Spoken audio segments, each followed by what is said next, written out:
এই করলা আর আলুর রসাটা খেয়ে দেখো একবার, কি স্বাদ। আমার মা ছোটবেলা আমাদের করিয়ে খাওয়া শিখিয়েছে। আগে তো তেতো খেতাম না, দেখেই কিরকম করতাম।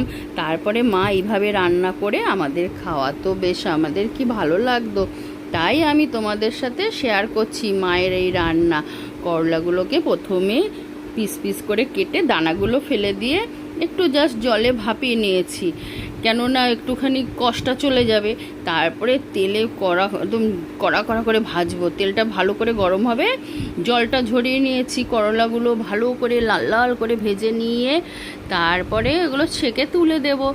দিয়ে ওই তেলেই কি করব, গোটা গরম মশলা, তেজপাতা, শুকনো লঙ্কা, গোটা জিরে ফোড়ন দিয়ে দেব।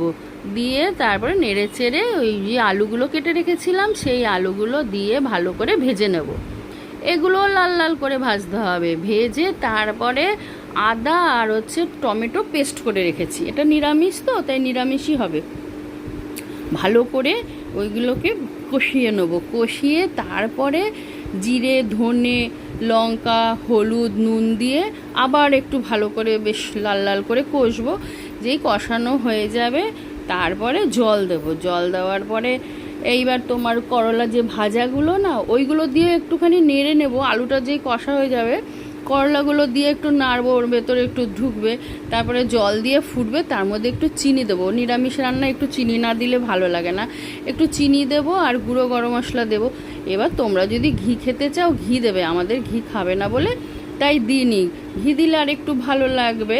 আর এইভাবে করে তোমরা খেও, দেখবে এত ভালো লাগবে। যারা তেতো খায় না, বাড়িতে তেতো আনলে ঝামেলা হয়, এইভাবে করে দিও, দেখবো তারাও খাবে। জানো তো, আমাদের তো তেতো আনলে খুবই ঝামেলা হয়, কিন্তু ভাজা আর এই তরকারিটা করলে সবাই খায়।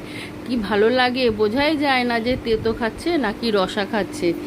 আলু আর এই করলার এই রসাটা করে দেখো এইভাবে, সেই স্বাদ। আমার তো মায়ের কথা মনে পড়ে এটা করলে পরে, কি ভালো লাগে খেতে। তারপরে যখন এরকম আলুটা সেদ্ধ যাবে, আমি ঢেকে দিয়েছিলাম একটু কমিয়ে, তা নাহলে আলুটা তো সেদ্ধ হবে না। তারপরে এইভাবে করে নিলাম রসা রসা, কি সুন্দর।